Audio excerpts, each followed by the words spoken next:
మేడ్చల్ నియోజకవర్గంలో కాంగ్రెస్ జెండా ఎగరటం ఖాయమని పీర్జాదిగూడ కాంగ్రెస్ పార్టీ అధ్యక్షులు తుంగతుర్తి రవి ధీమా వ్యక్తం చేశారు. నియోజకవర్గంలో ఎక్కడి సమస్యలు అక్కడే ఉన్నాయని అన్నారు. పీర్జాదిగూడ, బోడుప్పల్ ప్రాంతాలను మంత్రి మల్లారెడ్డి పూర్తిగా నిర్లక్ష్యంగా చేశారని ఆరోపించారు.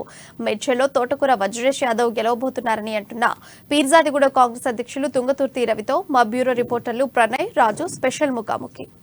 మేడ్చల్ నియోజకవర్గంలో కాంగ్రెస్ ని బలోపేతంగా ప్రజల్లోకి తీసుకెళ్లడమే ఎజెండాగా కూడా కాంగ్రెస్ పార్టీ ఇంటింటి ప్రచారాన్ని జోరుగా సాగిస్తా ఉంది.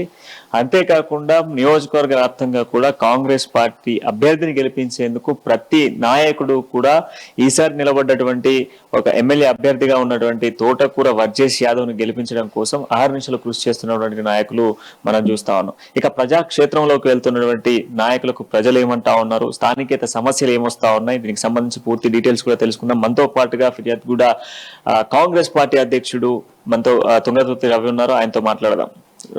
సార్, మీరు చెప్పండి, ఇప్పుడు ప్రచారం ఎట్లా కొనసాగిస్తా ఉన్నారు నియోజకవర్గంలో కాంగ్రెస్ పార్టీ అంటే మీకు ఏ విధమైన ప్రజల నుండి ఎట్లాంటి స్పందన వస్తుంది సార్? బీఆర్ఎస్ ఏదైతే వైఫల్యం ఉన్నదో, ఇచ్చిన లాస్ట్ టైం ఇచ్చిన మేనిఫెస్టో ఏదైతే ఉన్నదో, అక్కడ ఆ మేనిఫెస్టోలో ఉన్న వాళ్ళు ప్రతిజ్ఞ చేసిన ఒక్క పని కూడా చేయకపోవడమే కాంగ్రెస్ పార్టీకి బలం.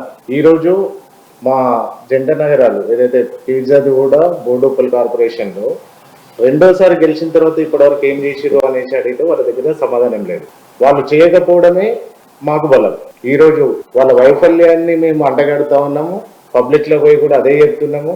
బీసీ బంద్ ఏమైంది, తర్వాత దళిత బంద్ ఏమైంది, డబుల్ బెడ్రూమ్లు ఏమైంది, కార్పొరేషన్ లో 30 పడకల హాస్పిటల్ ఏమైంది, అలాగే జూనియర్ కాలేజ్ పెడతా అన్నారు, అదేమైంది. ఇవన్నీ చేయని వాళ్ళు మళ్ళీ వచ్చి ఓటు ఎట్లా అడుగుతున్నారు అనేసి వాళ్ళే మమ్మల్ని డైరెక్ట్ అంటున్నారు. ఈసారి ఓటుతోటే బుద్ధి చెప్తామని చెప్తా ఉన్నారు. ఇన్ని సంవత్సరాల్లో కాంగ్రెస్ పార్టీకి సంబంధించి ఇక్కడ 2014లో పోటీ చేసింది, 18లో పోటీ చేసింది. సో గతంలో కూడా ఓటింగ్ శాతం కానివ్వండి, లేకపోతే ఇక్కడ ఉన్న కాంగ్రెస్ పార్టీకి సంబంధించిన క్యాడర్ కానివ్వండి అలానే ఉంది. బట్ ఈసారి ఎట్లా ఉండబోతోంది, ప్రజలు ఏమంటా ఉన్నారో, ఇన్ని సంవత్సరాలు దాదాపు కూడా 9.5 సంవత్సరాలుగా కూడా బీఆర్ఎస్ ప్రభుత్వం ఇక్కడ ఉన్నటువంటి ప్రాంతాన్ని పాలించింది. సో అట్లాంటి ప్రాంతంలో జరగలేదు అభివృద్ధి? 100% జరగలేదండి. ఇప్పుడు ఉప్పల్ నుంచి ఉప్పల్ కారిడార్ అనేసి నారాపల్లి వరకు తీసుకున్నారు. 40 నుంచి 48 మంది చనిపోయారు. మేము లిస్ట్ కూడా ఇచ్చినాం లాస్ట్ టైం. వాళ్ళు అడిగితే కూడా ఇంతమంది రోడ్డు ప్రమాదంలో కేవలం ఆ ఫ్లైఓవర్ నిర్మిస్తుండేందుకు, ఆ ఫ్లైఓవర్ నిర్మించకపోయినా దాన్ని స్టార్ట్ చేయకపోయినా కానీ అన్ని ప్రాణాలు బతుకుంటుండే. నిత్యము రద్దీ ఉండే వరంగల్ హైవే ఇది. అది ఆ కారిడార్ ఇప్పటివరకు 40% కూడా వర్క్ కాలేదు. ఇవన్నీ నిర్లక్ష్యం, వాళ్ళ నిర్లక్ష్యం వల్లనే కదా, రాష్ట్ర కేంద్ర నిర్లక్ష్యం వల్లనే ఇంతమంది ప్రాణాలు కోల్పోయారు. వాళ్ళు ఇద్దరు కూడా దొండు వ్యవహారాన్ని ప్రవర్తించుకుంటూ పబ్లిక్ ని మోసం చేస్తారు అనేసి ఈసారి పబ్లిక్ 100% తెలిసింది. అసలు ఇప్పుడు ప్రభుత్వ సంక్షేమ పథకాలు కావచ్చు, అభివృద్ధి పథకాలు కావచ్చు, ముఖ్యంగా మీరు అన్నారు డబుల్ బెడ్రూమ్ లాంటివి కావచ్చు, బీసీ బంధు, దళిత బంధు, సో ఇవన్నీ కూడా సో వాళ్ళ కార్యకర్తలు ఇచ్చుకున్నారనే ఒక బయట టాక్ నడుస్తుందో అది ఎంతవరకు నిజమంటారు మీరు? మేము అప్పుడు గత సంవత్సరాల నుంచి కాంగ్రెస్ పార్టీ పరిపాలించిన రోజులు తీసుకుంటే దళిత బంధు అనేసి వీళ్ళు ఇప్పుడు తీసుకొని వచ్చారు.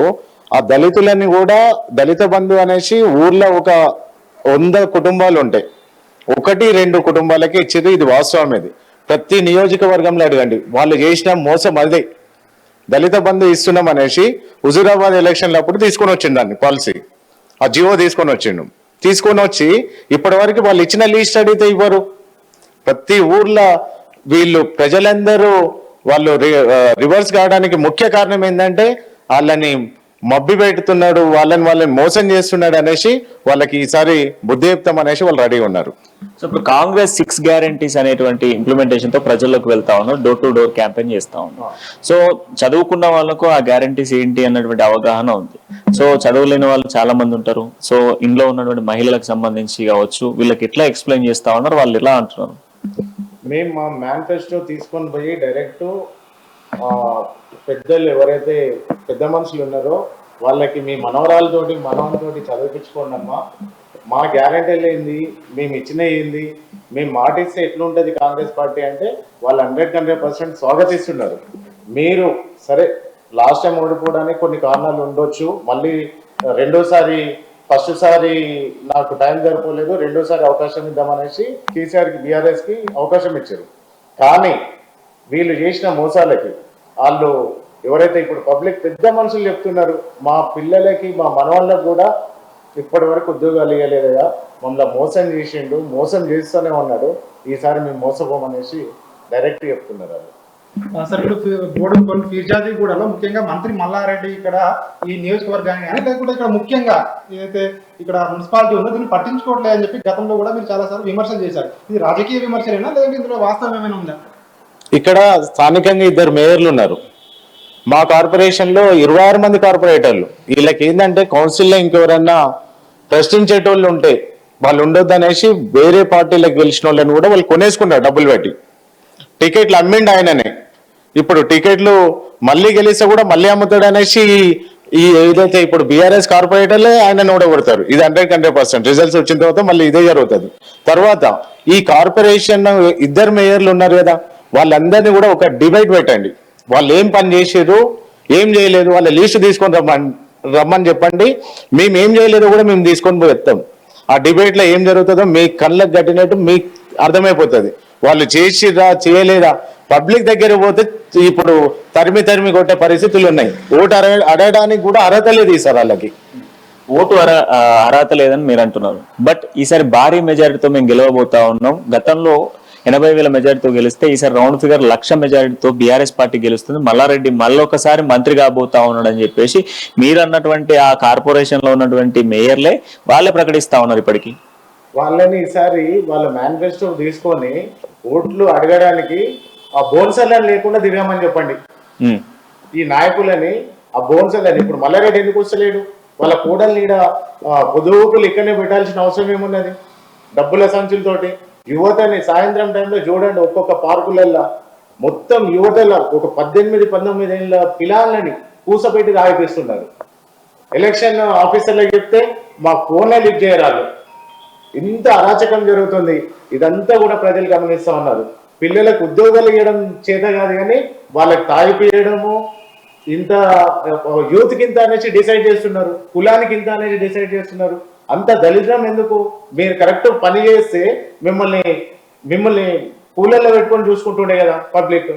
మా దగ్గర SNDP ప్రాజెక్టు 110 కోట్లతోటి ముంపు ప్రాంతాలకు అనేది తీసుకున్నారు. 2 జంట నగరాలలో కలిపి, జంట కార్పొరేషన్లలో కలిపి.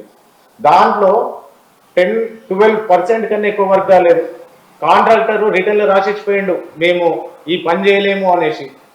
ఇప్పుడు ఆడ గుంతలలో పడి కూడా కాళ్ళెతులు ఎరిగిపోయినాయి పబ్లిక్. ఫిర్జాదిగూడలో ఇంత అరాచకం చేస్తుంటే ఇంకా పబ్లిక్ అసలు పబ్లిక్ ని ఏ ఉద్దేశంతో ఏం చేసినాం అనేసి వాళ్ళు ఓటాడడానికి వస్తారు. సార్ ఇప్పుడు కాంగ్రెస్ పార్టీని నియోజకవర్గంలో గెలిపిస్తే మీరు ప్రధానంగా ఏం హామీ ఇస్తా ఉన్నారు? నియోజకవర్గానికి కావచ్చు, ముఖ్యంగా ఫిర్జాదిగూడ కావచ్చు, మీరు ఏం చేస్తామో కాంగ్రెస్ పార్టీ తరఫున మీరు ఏం హామీ ఇవ్వబోతున్నారు? ఫిర్జాదిగూడలో అలాగే బోడుపల్లి ఉన్న సమస్య, ప్రధానమైన సమస్య ఒకటే, మనకి SNDP ప్రాజెక్టు ఏదైతే ముంపు ప్రాంతాలకి సపరేట్ చేసిన 4 ఏదైతే SNDP ప్రాజెక్ట్ ఉన్నదో 110 కోట్లతోటి శాంక్షన్ చేశారు. ఆ డయాగ్రామ్ కూడా పర్ఫెక్ట్ లేదు. అందుకే ఆయనకు కూడా ఎన్నోసార్లు చెప్పినా కానీ అక్కడ వాళ్ళ కమ్యూనికేషన్ సరిగ్గా లేక వర్క్ అక్కడ వదిలిపెట్టేసిపోయాడు. మేము గెలిస్తే ఫస్ట్ చేసే పని మాత్రం అదే, ముంపు ప్రాంతాల బాధితులను మాత్రం 100% ఇంకోసారి వాళ్ళకి అలా జరగకుండా, వాళ్ళు నష్టపోకుండా వాళ్ళని మేము చూసుకుంటాం. సో ఇప్పుడు ఈ నియోజకవర్గానికి సంబంధించి మాట్లాడాలి అంటే ఇప్పుడు కాంగ్రెస్ పార్టీ అభ్యర్థిగా తోటకూర వర్జేష్ యాదవ్ గారికి టికెట్ ఇచ్చారు. ప్రచారం జోరుగా సాగుతున్న ప్రచారానికి సంబంధించి ఇప్పుడు ప్రజల్లోకి ఆయన వెళ్తా ఉంటే స్థానికత సమస్యలు కూడా చాలా వస్తూ ఉంటాయి. సో వాటన్నిటికీ వెంటనే దానికి సంబంధించిన సమాధానాలు చెప్తా ఉన్నారా? ఈ కాంగ్రెస్ పార్టీ రేపు అధికారంలోకి వస్తే ఎన్ని రోజులలో చేస్తాము? అండ్ దాంతో పాటుగా మేజర్ గా ఫిర్యాదుగూడకు సంబంధించి మాట్లాడుకోవాలంటే 2020-21 సందర్భాల్లో ఇక్కడ రోడ్డు శాంక్షన్ చేశారు. బట్ అది ఇప్పటి వరకు కూడా ఎక్కడ గొంగడి అక్కడలానే ఉంది. మీరు రెగ్యులర్ గా కూడా అదే రోడ్డు మీద ప్రయాణం చేస్తా ఉన్నారు. ఎంతో యాక్సిడెంట్స్ కూడా ఆ రోడ్డు పైన అవుతున్నాయి. సో మరి వీటన్నిటి పరిష్కారం వర్జేష్ యాదవ్ చేయబోతున్నాడు. మేము స్థానికంగా ఈ సమస్యలన్నీ కూడా కార్పొరేషన్ ఏర్పడినప్పటి నుంచి కూడా ఎన్ని సమస్యలు ఉన్నాయో వాటి మీద మేము కాంగ్రెస్ పార్టీ తరఫున కొట్లాడుతూనే ఉన్నాం. ఈసారి మేము కాంగ్రెస్ పార్టీ వజ్రేష్ అని గెలిపించుకొని ప్రధానంగా ఇప్పుడు మన పబ్లిక్ కి కావాల్సింది ఫస్ట్ రవాణా. వాళ్ళ పిల్లలు కాలేజీకి పోవాలన్నా, స్కూళ్ళకి పోవాలన్నా, వాళ్ళ ఆఫీస్లోకి పోవాలన్నా ఫస్ట్ ప్రధానంగా రహదారులు మాత్రం మాకు ఫస్ట్ కంప్లీట్ చేసుకుంటాం. తర్వాత ఎస్ఎన్డిపి వరకు కూడా ఈ ప్రధానంగా ఏదైతే సమస్య ఉన్నదో ఇవి చేసుకున్న తర్వాత మిగతా అవి స్టెప్ బై స్టెప్ చేయించుకుంటాం వరకు. సార్ నియోజకవర్గంలో ముఖ్యంగా ప్రచారం విషయానికి వచ్చినట్టయితే ముఖ్యంగా అంటే మా ఆపోజిషన్ లో మీకు మంత్రి ఉన్నారు అధికార పార్టీ. సో మంత్రిని ఎదుర్కోవడం ఇప్పుడు అంటే మీరు ఎట్లా దానికి అస్త్రశస్త్రాలు ఏ విధంగా సిద్ధం చేసుకుంటున్నారో మీ యొక్క ప్రచారంలో ముఖ్యంగా ఏం చెప్తా ఉన్నారు ప్రజలకి? మా ప్రచారంలో వాళ్ళ వైఫల్యమే చెప్తున్నాము. మంత్రి మల్లారెడ్డిని వచ్చి ఓటు అడగమని చెప్పండి. ఫస్ట్ స్థానిక నాయకులను పోయి ఓటు అడగడానికి పోతే వాళ్ళకి ఏం ఎదురవుతుందో చూడమని చెప్పండి. ఒకసారి మీరు కెమెరా తీసుకొని ఉండాలి మట్టి. వాళ్ళు ఒక ఓటు వేయండి అమ్మా అనేసి అడిగే అర్హత లేదనేసి పబ్లిక్ దగ్గర కూడా రానియట్లేరు. మీరు మా 2 జంట కార్పొరేషన్లు చూడండి, ఏడ ప్రచారం చేస్తున్నారు, ఎవరు చేస్తున్నారు? మంత్రి ఎటు పోయిండు? పొద్దున్న లేసే మంత్రి కుయ్యి అనేసి తిరిగే మంత్రి మా ఏరియాలో ఇప్పటి వరకు మంత్రి కనిపిస్తలేడు. ఇంకా వాళ్ళ కాలేజీలో ఉన్న స్టాఫ్ కాలేజ్ని మొత్తం బంద్ చేసి స్టూడెంట్స్ ని తర్వాత వాళ్ళ స్టాఫ్ ని మొత్తం ఇక్కడే కూర్చోబెట్టి ఆ ఎస్ఎం హోటల్లో కూర్చోబెట్టి రోజు తాగిపించుకుంటా తినిపించుకుంటా తిప్పుతా ఉన్నాడు. అది పరిస్థితి ఈ రోజు బీఆర్ఎస్ పార్టీ పరిస్థితి. సో మేజర్ పాయింట్ ఇక్కడ మీ కాన్స్టిట్యున్సీకి సంబంధించి ప్రధానంగా మనం మాట్లాడుకుంటే మీ డివిజన్ కి సంబంధించి కూడా సో ఇక్కడ డబుల్ బెడ్రూమ్ ఇళ్ల నిర్మాణం జరిగింది. సో గతంలో ల్యాండ్ అక్విజిషన్ తీసుకున్నారు, వాళ్ళకి ఇండ్ల నిర్మాణం చేసి మళ్ళీ మీకు ఇండ్లు ఇస్తామని చెప్పి చేశారు. దాదాపు నెలల తరబడి కూడా అక్కడ ఉన్నటువంటి నిరుపేదలు ధర్నాలు చేశారు. కాంగ్రెస్ పార్టీ తరపు నుంచి మీరు కూడా దానికి సంబంధించి మద్దతు తెలపడం, పోరాటం చేయడం ఇవన్నీ చేశారు. ఇప్పుడు రేపు పొద్దున వర్జేష్ యాదవ్ గెలిస్తే ఇప్పుడున్నటువంటి ఆ సమస్యకి వాళ్ళకి న్యాయం జరుగుతుందా? డబుల్ బెడ్రూమ్ల విషయం దగ్గరికి అయితే మేము పోము. ఎందుకు అనేసి అంటే డబుల్ బెడ్రూమ్ మొత్తం మోసపూరితమైన కాంట్రాక్ట్ నేను బతికియడం. ఇక్కడ స్థానిక మేయర్ ఉంటాడు, మేయర్ కట్టలేడు. దాన్ని క్వాలిటీ చూడండి మీరు పోయి. మేము దాన్ని పట్టించుకోకుండా ఇప్పుడు ఎవరైతే అలాట్మెంట్ ఇచ్చారో వాళ్ళకి ఇచ్చేటట్టు ప్రయత్నం చేసి మిగతా ఊళ్ళు ఎవరైతే ఉన్నదో మా మేనిఫెస్టోలో ఉన్నది ఎవరికైతే భూమి ఉండి అరువులు ఉంటే 100% మా మేనిఫెస్టో ఏదైతుందో దాన్ని 100% అమలు చేస్తున్నాం. మేడ్చల్ నియోజకవర్గంలో కాంగ్రెస్ పార్టీని గెలిపించడం ఎజెండాగా కూడా కాంగ్రెస్ ని బలోపేతంగా ప్రజల్లోకి తీసుకెళ్తా ఉన్నాం. ప్రజలు కూడా బ్రహ్మరథం పడుతున్నారు అంటూ కూడా తుంగతుర్తి రవి గారు చెప్తా ఉన్నారు. సో మొత్తానికైతే నియోజకవర్గంలో కాంగ్రెస్ పార్టీకి సంబంధించినటువంటి ఉనికినైతే కొనసాగుతుంది అని చెప్పుకోవాలి. ఇప్పుడు రాజు